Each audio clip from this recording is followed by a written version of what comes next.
눈이 하늘로부터 내려서 그리로 되돌아가지 아니하고 땅을 적셔서 소출이 나게 하며 싹이 나게 하여 파종하는 자에게는 종자를 주며 먹는 자에게는 양식을 줌과 같이 내 입에서 나가는 말도 이와 같이 헛되이 내게로 돌아오지 아니하고 나의 기뻐하는 뜻을 이루며 내가 보낸 일에 형통함이니라. 하나님 아버지, 오늘도 일상의 삶을 살다가 주님의 전으로 이렇게 나와왔습니다. 주께서 약속하신 이 말씀처럼 주님의 입에서 나가는 어떤 말도 헛되이 돌아오지 아니한다고 하셨는데, 이 밤에 선포되어지는 말씀 통하여 주의 말씀이 우리 마음의 씨에, 우리 마음밭에 뿌려질 때에 그 열매를 우리가 맺을 수 있도록 역사하여 주시옵소서. 30배, 60배, 100배의 열매를 맺을 수 있는 시간 되어줄 수 있도록 역사하여 주시옵소서. 아버지 하나님, 부족한 아들이 있었습니다.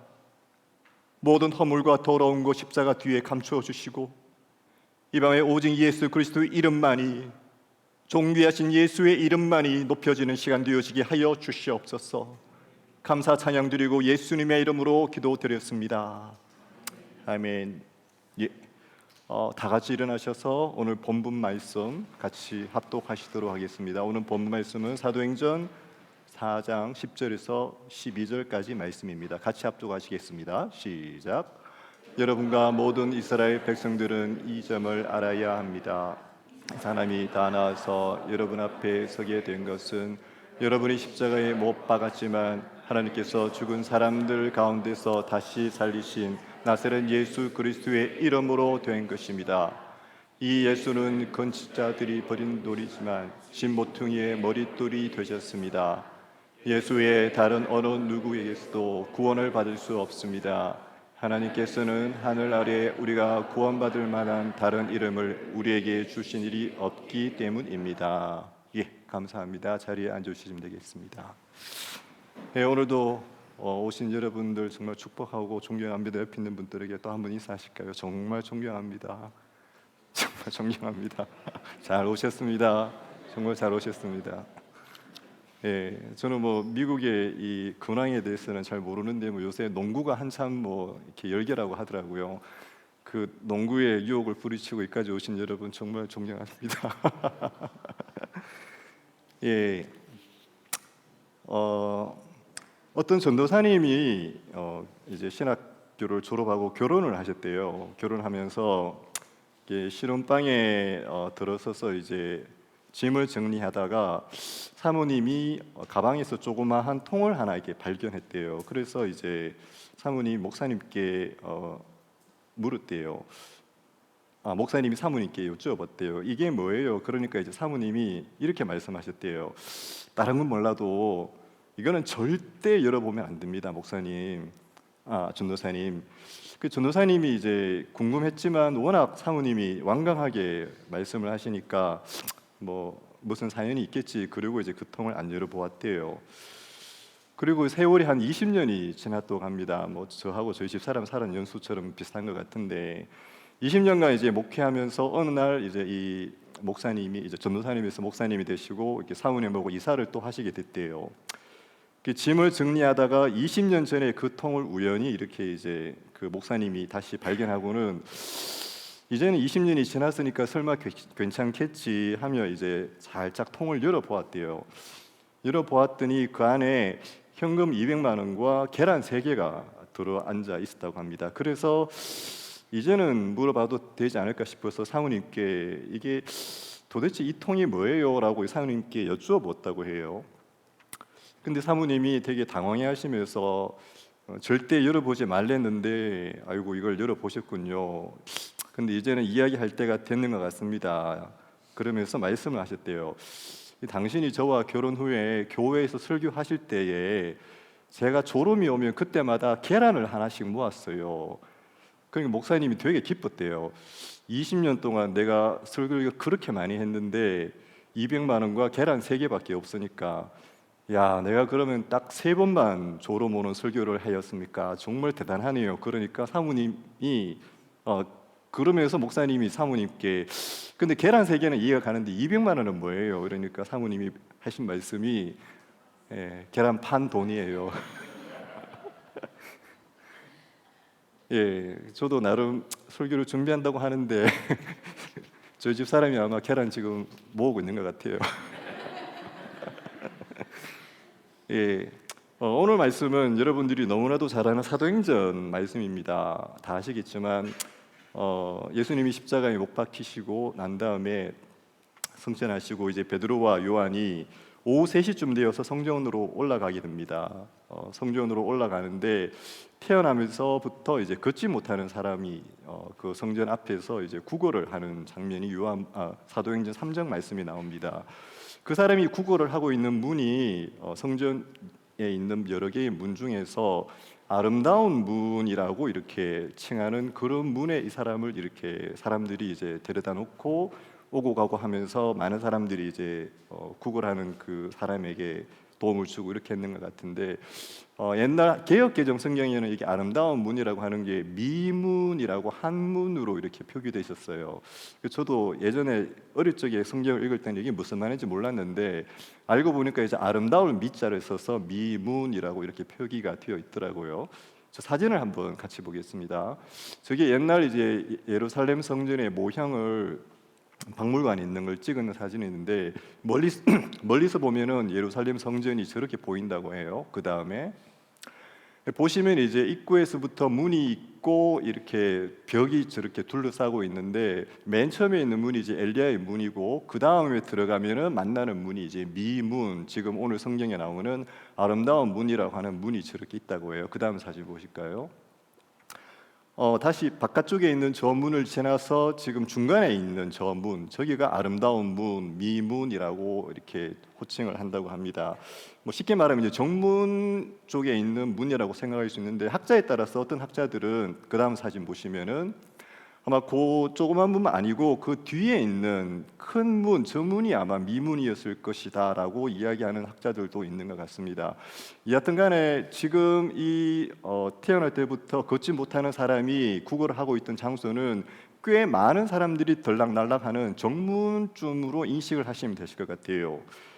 그 자리에 이 사람이 놓여져 있게 되고 베드로와 요한이 성전으로 들어가다가 이 사람을 보고 은과 금은 내게 없지만 유명한 구절 아시죠? 내게 있는 것을 당신에게 줍니다. 나사렛 예수 그리스도의 이름으로 일어나 걸으십시오. 이제 이렇게 이야기를 하게 됩니다. 그리고 그 사람이 걷게 되고 그 일로 말미암아 수많은 사람들이 예수님을 영접하게 되고, 하지만 이 일 때문에 베드로와 요한은 여러분도 잘 아시겠지만 감옥에 체포가 되게 됩니다.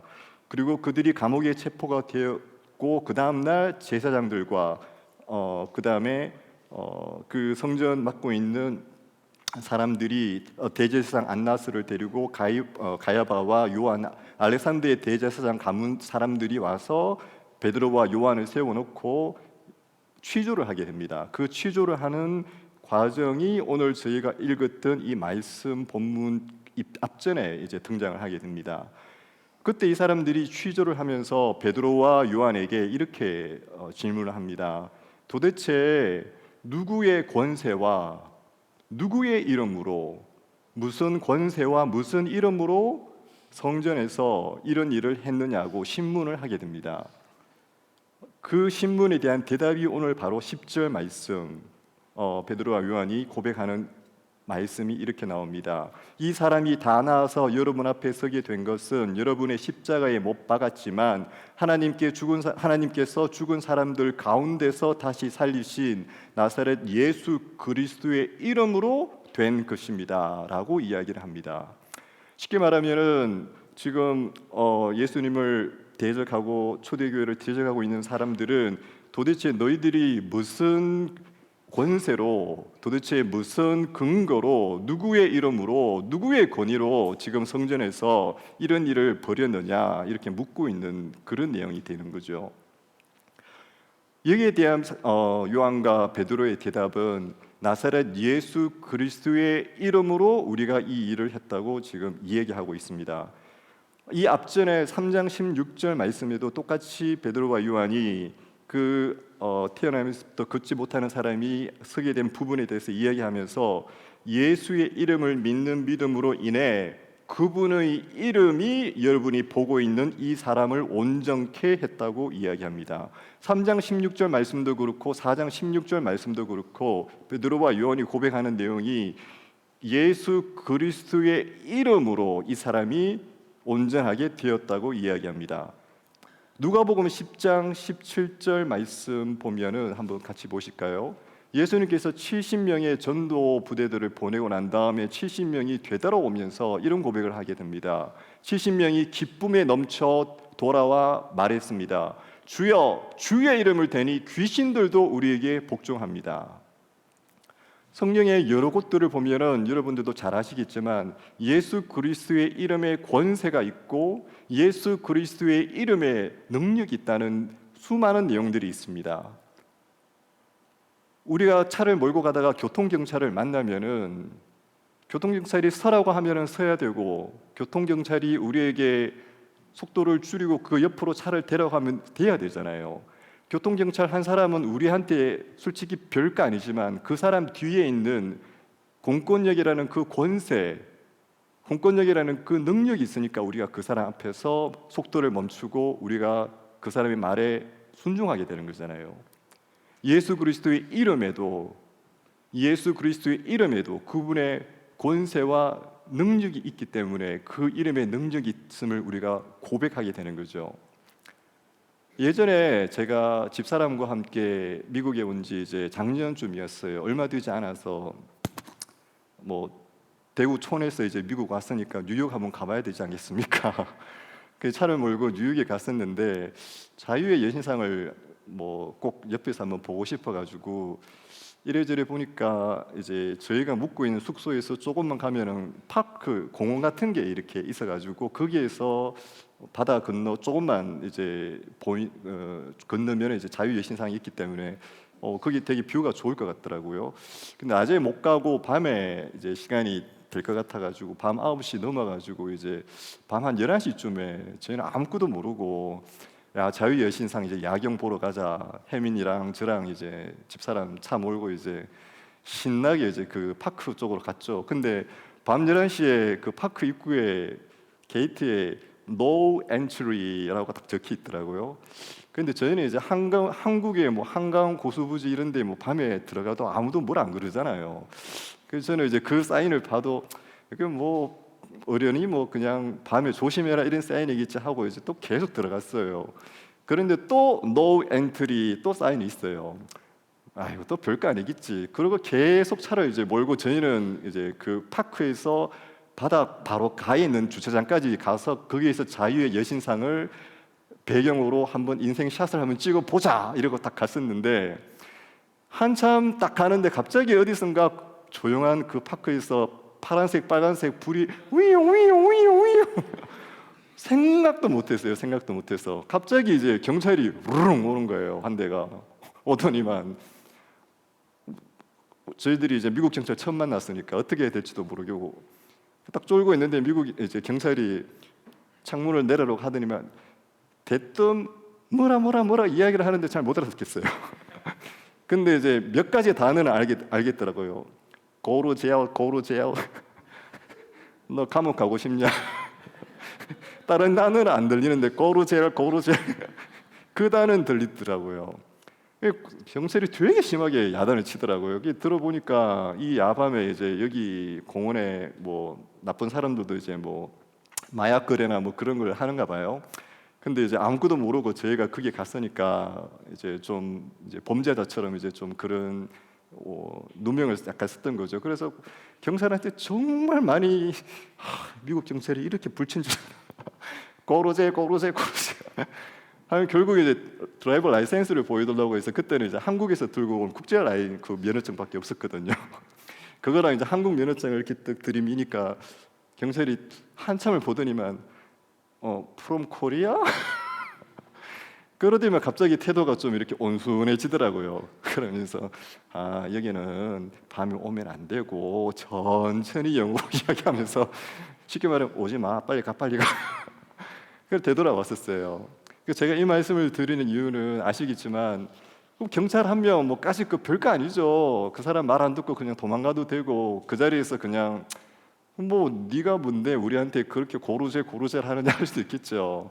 그럼에도 불구하고 경찰이 가지고 있는 그 뒤에 있는 권세, 그 능력, 공권력이라 하는 그 파워가 있으니까 우리가 그 한 명의 경찰의 말에도 우리가 순종하고 떠는 거잖아요. 사도행전 4장 30절 말씀입니다. 초대교회가 핍박을 받게 됩니다. 그리고 베드로가 갇히게 되고 초대교회에 수많은 성도들이 모여서 교회에서 소리 지르며 소리를 높여서 부르는 장면이 나옵니다. 그때 그들이 고백하는 기도의 내용 중에 이런 말씀이 있습니다. 주의 손을 펴서 주의 거룩한 종 예수의 이름을 통해 병을 고치게 하시고 표적과 기사를 행하게 하소서. 아멘. 예수 그리스도의 이름으로 초대교회 성도들이 고백하는 기도의 내용이 나오는 거예요. 예수 그리스도의 이름을 통해 그들이 병을 고치고 표적과 기사를 행하고 예수 그리스도의 이름을 통해 말씀을 증거하고 십자가를 선포하고 그리스도 예수의 이름을 초대교회 성도들이 기도할 때마다 저렇게 선포하고 있는 내용들을 보게 됩니다. 도대체 왜 예수의 이름에 능력이 있을까요? 예수의 이름이 뭐길래 뭐 이름 하나 아무것도 아닌 것 같은데 왜 그게 능력이 있을까요? 빌립보서 2장 9절에서 11절 말씀입니다. 그러므로 하나님께서는 그를 지극히 높여 모든 이름 위에 뛰어난 이름을 주셨습니다. 이는 하늘과 땅 아래에 있는 모든 사람들이 예수의 이름 앞에 무릎을 꿇게 하시고 모든 입으로 예수 그리스도를 주라 시인하게 하셔서 하나님 아버지께 영광을 돌리게 하시려는 것입니다. 아멘. 예수 그리스도의 이름에 능력이 있고 권세가 있고 그 이름 가운데 우리가 생각지 못하는 무한한 능력이 있는 이유가 하나님 아버지께서 예수 그리스도의 이름을 그 어떤 것보다도 높이셨고 우리가 예수 그리스도를 이름을 부르며 주라 시인하는 그 자체가 하나님 아버지를 영광스럽게 하는 일이기 때문이에요. 우리가 예수의 이름을 높여 부르고 우리가 예수의 이름을 선포하고 예수의 이름 가운데에 우리가 주라고 고백하며 나아갈 때에 하나님 아버지의 영광이 바로 그 자리에 드러나는 거예요. 스크루테이프라는 유명한 책이 있죠. C.S. 루이스라는 분이 우리 순우 강도사님 항상 설교하실 때마다 항상 말씀하시는 스크루테이프 그 C.S. 루이스가 지금 스크루테이프의 편지 중에 뭐 여러분들도 많이 아실 것 같은데 이런 내용이 있습니다. 우리 인류가 마귀와 관련하여 빠질 수 있는 상반되는 두 가지 오류가 있다. 하나는 마귀의 존재를 사탄의 존재를 믿지 않는 것이고 다른 하나는 너무 심각하게 관심을 갖고 반응하는 것이다. 마귀는 이 두 가지 오류에 대하여 똑같이 환영하고 기뻐한다. 그 이유는 사람들이 하나는 물질주의에 빠지고 또 다른 하나는 사탄주의에 빠지기 때문이다. 오늘날 우리는 물질주의가 만연한 세대 가운데 살고 있습니다. 우리 가운데 누가 앞에서 영적인 세계가 있다, 뭐 마귀가 있다 이러면은 뭐 그런 게 있겠지라고 여기는 수준으로 보통 생각을 많이 하시는 것 같아요. 하지만 우리 금요 예배에 나오셔서 기도하시는 분들의 당연히 뭐 다르시겠지만 만약에 영적인 세계가 없고 우리 가운데에 눈에 보이는 이 물질만이 전부인 세계가 전부라면은 이 밤에 우리가 나와서 기도하는 거 이거만큼 어리석은 일이 어디 있겠습니까? 이거만큼 시간 낭비하는 게 어디 있겠습니까? 영적인 세계가 반드시 있고 분명히 있어요. 그리고 그 영적 세계 가운데에 하나님 아버지와 우리를 사랑하시는 예수 그리스도와 성령께서 함께 하시는 그 세계뿐만 아니라 마귀도 있고 어떻게 하든지 우리의 신앙을 깔아먹어서 우리로 낙심케 만들려는 사단의 괴략들이 있어요. 그걸 이길 수 있는 유일한 방법이 기도고 특별히 우리가 예수 그리스도의 이름으로 기도하고 나아갈 때에 그 이름의 권세로 우리가 그 세력들을 이길 수 있는 겁니다. 영적 전쟁이라는 책이 있습니다. 아주 오래된 책인데 딘 셔먼이라는 선교사님이 예전에 지으셨던 아주 오래된 책입니다. 저 책에 보면 이런 내용이 나옵니다. 20대 초반에 뉴질랜드 청년 중에 데이빗 윌리스라는 청년이 나옵니다. 이 청년과 몇 명의 젊은이들이 선교를 나가게 되고 조그만 촌에 이제 선교를 나갔다가 이 데이비스 윌리스가 뇌성 말라리아에 감염이 되게 됩니다. 그리고 살아날 가망이 거의 없게 되고 설사 살아난다고 해도 뇌가 손상이 되어서 식물 인간으로 평생 살아갈 수밖에 없는 그런 상황이 되게 됩니다. 선교팀은 온 힘을 다해 철야를 하면서 금식 기도를 하기 시작하고요. 마치 지옥의 모든 세력들이 이 선교팀을 총공격하는 것 같은 그런 느낌이었다고 합니다. 그러다가 선교사님이 어떤 충동을 느끼시고 이 침상 옆에 누워있는 이 데이비드 윌리스에게 무릎을 꿇고 다가가서 그에게 작은 말로 이렇게 속삭였다고 합니다. 너 죽음의 악한 세력아, 예수 이름으로 내가 꾸짖는다. 이 사람의 몸에서 물러나라. 그러자 데이비스 입에서 꾸르륵 꾸르륵 거리는 소리가 크게 들리고 그리고는 아무런 또 반응이 없었대요. 그리고 그 다음날 또 모든 팀원들이 함께 기도하고 온 밤을 지새우게 되고 그 다음날 이 데이빗이 입도 움직이지 않고 그냥 멍한 상태로 이렇게 있던 그가 갑자기 하루가 지나서 저 깊은 목에서부터 아주 작은 목소리로 할렐루야 목소리를 내기 시작하게 됐다고 합니다.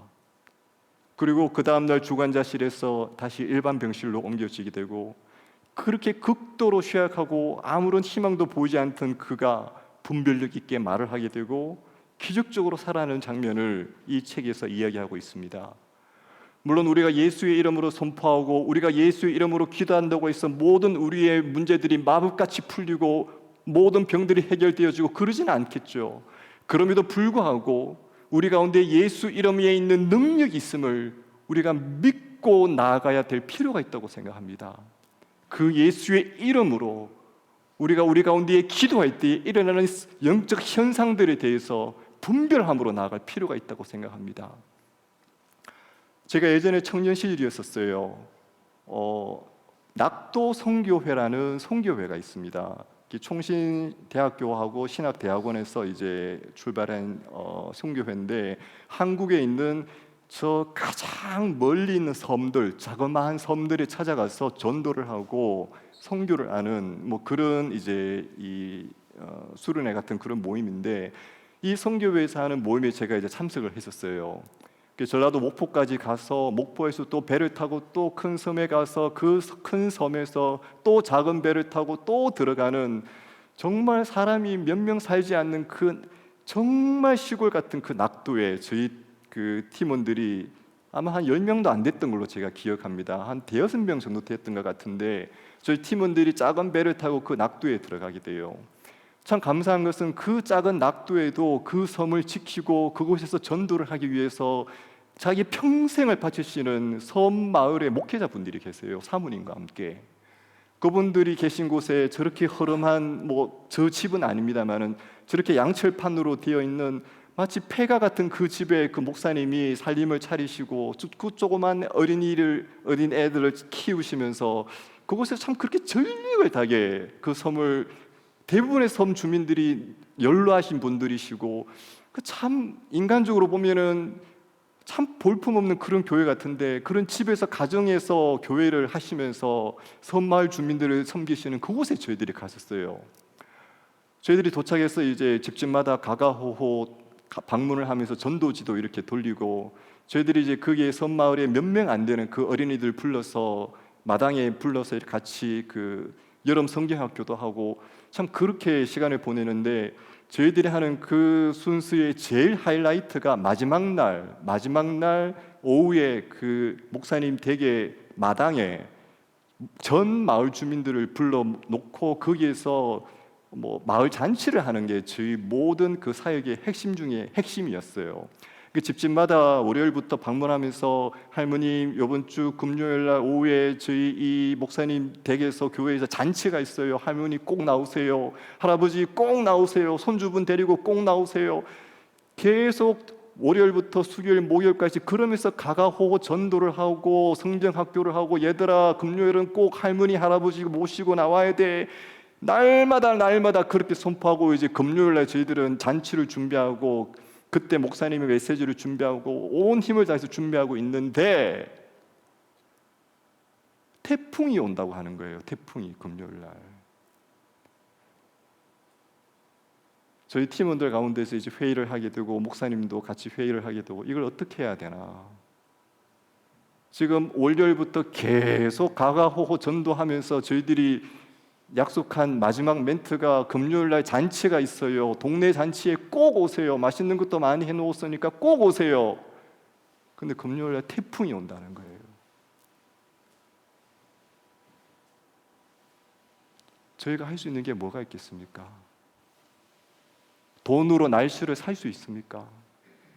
그 섬마을 조그만 곳에서 저희도 어쩌면 금요일날 못 나갈 수도 있다는데 주일날, 토요일날 사역해야 되는 그 신학생들도 있는데 어떻게 해야 되겠습니까? 기도밖에 없는 거죠. 목사님이 담대히 선포하셨어요. 예수의 이름으로 하늘아, 전도 잔치가 마칠 때까지 이 마당에 너는 비를 내리지 말지어다. 남들이 보면 미친 사람이죠. 그래서 저희들은 같이 기도했어요. 그리고 금요일이 됐어요. 진짜 일기예보처럼 하늘에 먹구름이 잔뜩 끼기 시작했습니다. 그래도 감사한 것은 마을 주민들이 저희들의 약속을 믿고 금요일 날 오후가 되었는데 한 분, 두 분 저희가 차려놓은 그 마당으로 오기 시작하셨어요. 하늘은 계속 먹구름이 끼어 있고 바람도 불고, 근데 이상하게 비가 안 와요. 분명히 비가 온다고 일기예보는 돼 있는데 제가 그때 이제 기타를 쳤었거든요. 뭐 잘 치지는 못하지만 예수님이 좋은 걸 어떡하, 저는 이제 기타를 치고 옆에 있는 다른 대원들은 박수를 치고 수박 잘라서 그 일회용 그 컵 같은데 다 이렇게 해서 우리 주일날 밑에서 교제하듯이 그렇게 이쁘게 다 차려놓고 이제 마을 주민들이 할머니, 할아버지, 손주들 다 왔어요. 그리고 목사님이 예수 믿으셔야 된다고, 이 교회 하나님께서 여러분들에게 예수 믿게 하시려고 하나님이 보내주신 교회라고 그렇게 말씀 선포하고 다 같이 찬양 부르고, 그리고 시간이 이제 다 끝났는데 한 분, 두 분 댁으로 돌아가는데 여전히 비가 안 와요. 먹구름은 잔뜩한데. 그런데 가보면 꼭 그런 분이 있어요. 남들 다 가는데 끝까지 안 가는 분이 있어요. 어떤 할아버지 한 분이 아직도 기억해요. 안 가세요, 이분이. 저는 가실 때까지 예수님이 좀 빨리 갔으면 좋겠는데 지금 우리도 빨리 배 타고 나가야 되는데 할아버지가 안 나가세요. 그렇게 이제 할아버지가 끝까지 신명이 나가지고 계속 덩실덩실, 뭐 가사도 무슨 가사인지 제가 아시는지 모르신지 모르겠는데 하여튼 계속 이제 젊은 사람들이 와서 기타 치면서 이렇게 민요 비슷한 거 부르고 하니까 신명이 나신가 보죠. 이렇게 먹을 거 다 드시고 선물 챙겨가지고 정말 한참 있다가 그 할아버지가 나가셨어요. 근데 저는 아직도 그 장면 생각하면 살이 떨려요. 그 마지막 할아버지가 그 양철로 된 한국의 시골문 아시죠? 정말 폐가처럼 되어 있는 그 양철문. 그 할아버지가 이 문을 열고 딱 나가는 순간 그 마당에 비가 똑똑똑똑똑똑 진짜 거짓말 같은 일이 제 눈앞에 벌어졌었어요. 제가 거짓말이면은 제가 이 자리에 설 수 있겠어요, 여러분? 정말 저는 전기가 통하는 줄 알았어요.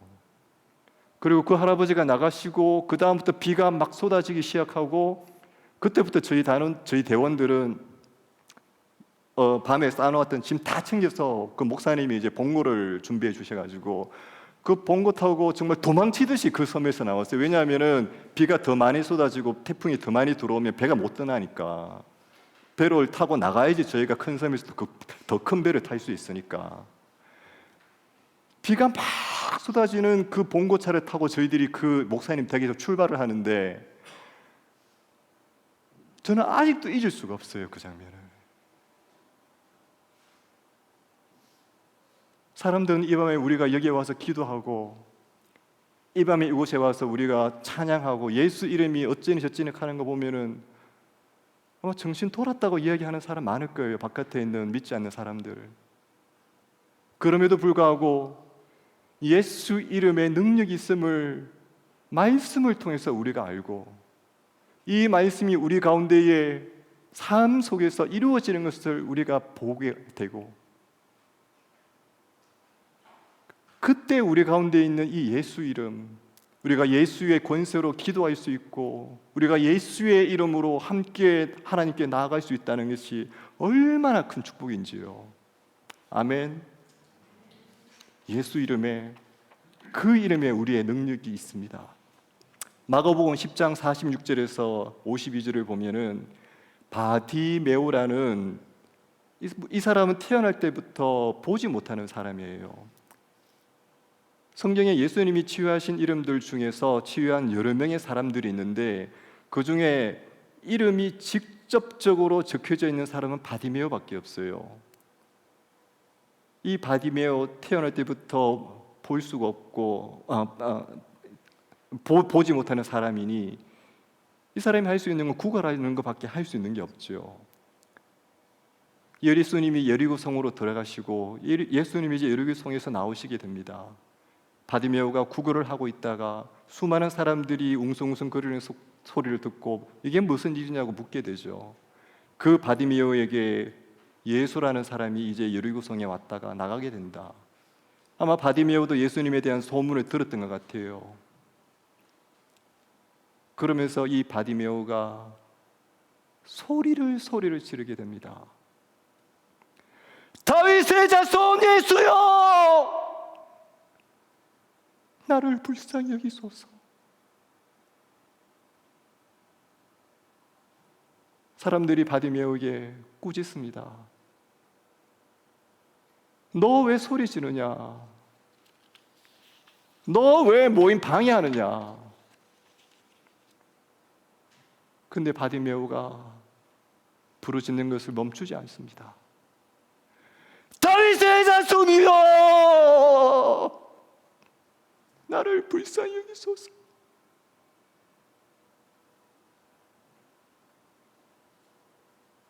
그에게 예수가 여리고를 왔다가 나간다는 이 이야기는 어쩌면 마지막 인생의 기회를 놓칠 수도 있다는 절박함이 있었던 것 같아요.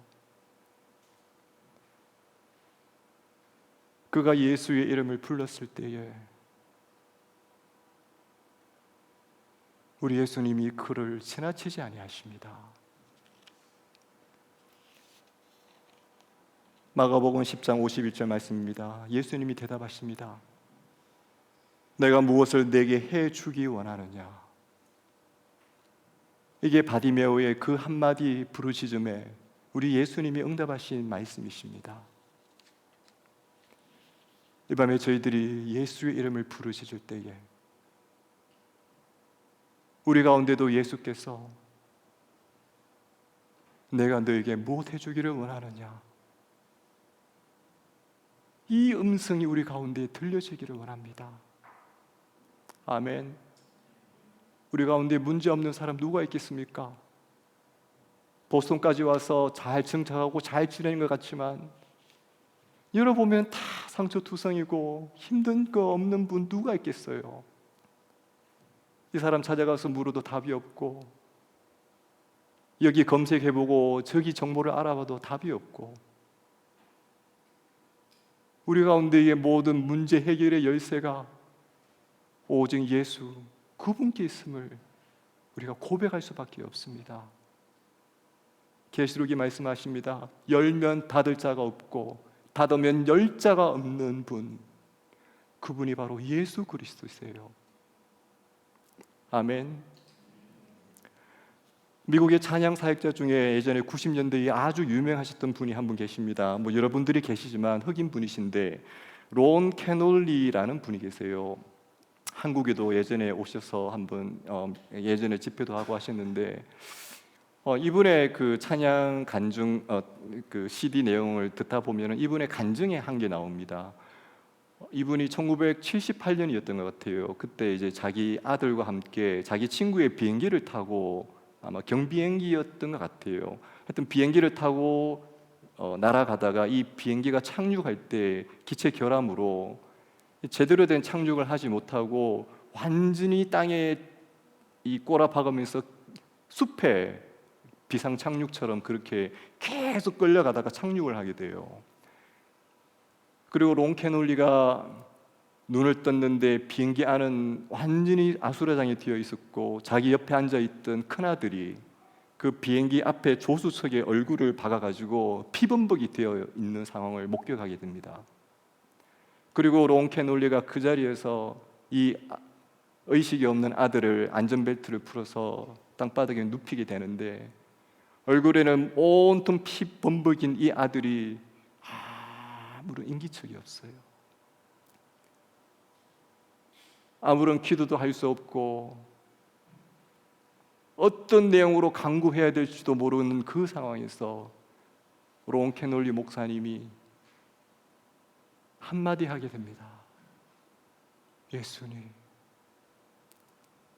예수님, 예수님. 그가 그 자리에 무릎 꿇고 피범벅이 되어 있는 아들을 눕혀놓고 부르짖었던 기도의 단어는 딱 한마디였어요. 예수님, 예수님. 놀라운 것은 피범벅이 되어서 정말 죽은 것 같이 보였던 그 아들이 그 아버지가 무릎 꿇고 예수의 이름을 부르짖고 있을 때에 눈 감고 누워있는 그 아들의 눈에서 눈물이 흘러나왔대요. 그 장면을 보면서 론 캐놀리 목사님이 우리 아들이 살아났구나, 우리 아들이 살아났구나. 그 목사님의 그 간증 내용 중에 그런 내용이 있어요. 때로는 우리가 어떤 기도를 해야 될지 알지 못할 때에, 기도조차 되지 않을 때에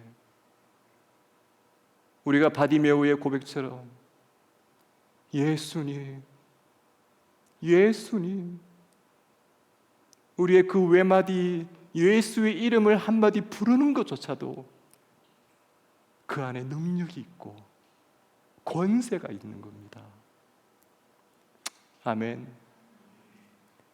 아이고 전도사님 너무 주술적인 거 아닙니까? 뭐 예수 이름이 주문도 아니고 그거 부른다고 뭐 일 다 해결될 것 같으면은 우리가 지금 왜 이러고 있습니까? 물론 그런 생각하실 수도 있습니다. 맞습니다. 우리가 너무 미신적으로 주문 외우듯이 마술처럼 그냥 예수 이름 갖다 붙인다고 모든 일들이 다 해결되고 그러진 않겠죠. 그럼에도 불구하고 제가 오늘 이 말씀을 함께 나누는 이유는 예수 그리스도의 이름이 존귀하고 그 이름 안에 권세가 있고 능력이 있음을 우리가 한 번 더 리마인드 하기를 원함이기 때문입니다. 아멘. 맞습니다. 우리가 그것을 주문처럼 외운다고 마술처럼 그것에 무슨 신비한 그런 건 아니죠. 그럼에도 불구하고 우리가 주를 고백하고 우리가 기도함으로 나아갈 때에 예수 이름으로 선포하고 나아갈 때 보이지 않는 어둠의 세력들이 열리고 하나님의 영광이 드러나는 것을 우리가 경험하게 된다는 겁니다. 제가 예전에 대학생 시절 때에 여러분들 뭐 아시는 분들 많이 있을 것 같은데 그 두란노 경배와 찬양이라는 그 집회 모임에 제가 자주 참석했었어요. 저는 서울에 자주 갈 일이 별로 없었는데 그 집회 때문에 제가 이제 한 번씩 올라가고 했었습니다. 그게 서빙고 용산 서빙고에 있는 그 온누리 교회 거기에서 90년대 한참 유명했었죠. 경산에서 대구에 가서 대구에서 또 기차를 타고 4시간, 5시간을 달려서 아무 아는 사람도 없는 서울에 가서 어떻게 지하철을 타고 이제 뭐 서울에 그때 대구에는 지하철이 없었거든요. 서울은 뭐 지하철도 진짜 많더라고요. 이렇게 뭐 헷갈리는 그 노선표 들여다보면서 어떻게 온누리 교회를 찾아갔어요. 야, 이거는 완전히 뭐 딴 세상이더라고요. 딴 세상. 시골에서 그냥 기타 치고 피아노 치고 이렇게 하다가 거기는 가보니까 뭐 오케스트라가 뭐 옆에서 이러고 있고 수천 명이 모여서 막 예배 드리고 하는데 저는 와, 깜짝 놀랐어요. 깜짝 놀랐어. 제가 또 이제 찬양 선교단도 섬기고 있었고 뭐 그러다 보니까 이제 계속 거기에 한 번씩 올라가고 있었는데 한 번은 이제 그 외부 집회를 했었어요. 경비와 찬양팀에서. 그래서 이제 고려대학교의 노천강당이라고 그 외부 큰 강당에서 이제 그 운동장처럼 진짜 많은 청년들과 사람들이 모여서 찬양 집회를 했었어요. 그때 비가 왔었던 걸로 제가 기억하는데 어떻게 하여튼 뭐 가외에서 모은 돈으로 아르바이트에서 모은 돈으로 기차표 사서 올라가서 이제 집회를 하는데 너무 황홀했었어요. 진짜 천국에 있는 것처럼. 그 수천 명, 만 명 가까이 되는 사람들이 막 진짜 그렇게 막 찬양하고 경배하는 모습 가운데 제가 너무 황홀해서 이제 헌금을 거두는 시간이 있었는데 아무 생각 없이 그냥 저는 헌금을 딱 했어요. 주님 너무 감사합니다. 그러면서 이제 조그만 그 악보집도 사고 그 마을 버스인가요? 서울은 그런 게 있더라고요. 또 대구에는 그런 게 없었는데 그거 타고 이제 밤에 늦게 서울의 강남 고속버스 터미널에 도착을 했었습니다. 강남 고속버스 터미널에 도착해서 이제 대구로 돌아가는 동대구 터미널로 돌아가는 마지막 심야 버스를 표를 끊으려고 표 파는 곳 매장 앞에 전도사님이 딱 섰는데요. 그렇지. 주머니를 딱 뒤졌는데 분명히 여기에 돈이 있어야 되는데 앞불사 집회에 너무 은혜를 받아가지고 헌금 시간에 대구에 돌아가야 될 차비까지 다 넣어봤던 거예요. 제가 그 당시에 90년대 그때 서울에서 대구까지 가는 마지막 심야 버스가 만 몇천 원 했던 것 같아요. 제 수중에 제 기억에 1,000원짜리가 한두 장 있었나? 그러니까 예배 때 은혜 받아서 헌금을 하더라도 좀 이렇게 이게 계산하면서 해야 되는데 아무 생각 없이 그냥 다 넣었던 거예요. 심야 마지막 버스입니다, 여러분. 그 당시에만 해도 강남 고속버스 터미널이 24시간 하는 게 아니고 지금도 어떤지 모르겠는데 마지막 고속버스가 출발할 때쯤 되니까 이제 그 상가들도 다 문을 닫더라고요. 문을 닫고 여기저기에서 노숙인들처럼 보이는 분들이 이제 막 몰려들기 시작하고 이건 도저히 제 혼자 거기서 밤을 질새울 수 있는 분위기가 아니에요. 그 당시 이제 저희 대학 동기들 중에 서울에 있는 친구들이 있어서 몇 명한테 그 야심한 밤에 전화를 돌렸는데 아무도 안 받아요. 아무도 안 받아. 연락도 안 되고 아는 사람도 없고 돈은 없고 노숙인들처럼 보이는 사람들은 몰려들고 셔터 이제 하나씩 다 내리고 있고 어떻게 해요? 휴대폰도 없었어요. 그때는. 뭐 해야 되죠 이때? 기도해야죠. 마지막 매표 창구 직원이 이제 대구 가는 마지막 심야버스 결제하고 이 사람도 이제 문 닫을 판이에요. 이제 사람들 다 표 끊고 이제 버스 타기 시작해요. 그때 제가 할 수 있는 게 뭐겠습니까? 예수님 도와주세요. 예수님 도와주세요. 예수님 도와주세요. 기도가 안 떠올라요. 기도가. 예수 이름 부르는 것 외에는 떠오르는 단어가 아무것도 없어요. 이것도 참 여러분들이 못 믿으실까 봐 제가 참 그게 제일 걱정되는데 예수님 도와주세요. 그리고 강남 고속버스 터미널 한가운데를 둘러보는데 저쯤에 우리 담임 목사님 앉아 계시는 저 거리쯤에 아마 우리 양 장로님 입고 계시는 저런 뭐 제가 입고 있는 이런 옷인 것 같아요. 파란색 위에 이렇게 그 와이셔츠. 그러니까 예전에 고속버스 터미널에 가면은 누구나 이렇게 입고 있는 아저씨들 있잖아요. 표 검표하시고 이렇게 버스 출발하면 오라 이러면서 이제 버스 출발시키시는 장로님이 그렇다는 게 아니고 제가 그러잖아요. 그분이 저쯤에 서 계시는 거예요. 그분이.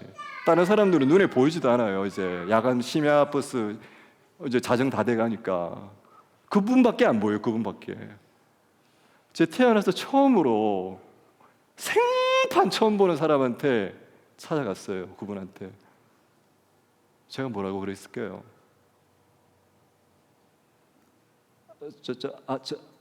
아저씨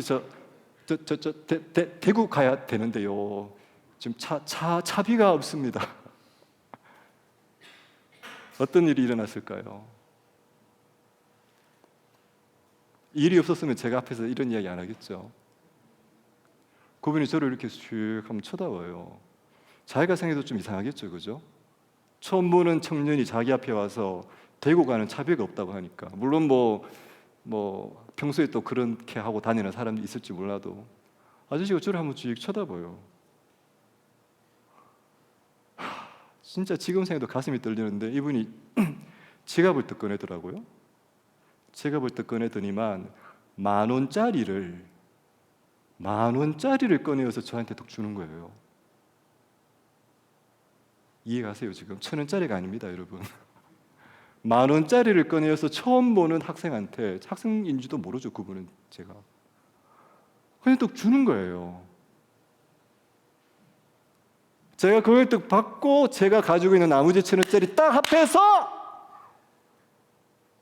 마지막 심야버스, 고속버스 마지막 승객으로 표를 끊고 그 고속버스 타고 동대구 고속버스 터미널로 돌아왔어요. 정말 비디오 녹화해서 여러분들 앞에 보여주고 싶어요. 구라라고 생각하실까 봐. 물론 저도 제 인생 가운데 이루어지지 않은 기도가 훨씬 많습니다. 제가 예수 이름으로 기도했다고 제 인생의 모든 문제가 해결되었다는 그런 이야기 하려는 게 아니에요. 그럼에도 불구하고 우리가 믿고 부르짖는 예수 이름 안에 권세가 있습니다. 능력이 있습니다. 그냥 형이상학적으로 좋다 이게 아니에요. 영적인 실체가 있어요. 그 실체 가운데에 예수 이름의 권세가 있고 능력이 있는 겁니다. 그것 때문에 선교사님들이 이 미국에서 그 수억 마일리 조선 땅까지 가서 자기 목숨 내놓고 예수 이름 증거하시고, 그 예수 이름 믿고 우리가 여기까지 와서 이렇게 이 밤에 예수 이름 찬양하고 있는 거 아니겠습니까? 아멘. 이 밤에 우리가 이 말씀 통하여 우리 가운데 있는 어쩌면은 희석되어진 것 같은 그 존귀한 이름, 그 존귀한 이름의 의미, 그 존귀한 이름 가운데 있는 권세 다시 한번 도전받기를 원합니다. 아멘. 함께 찬양하기를 원합니다.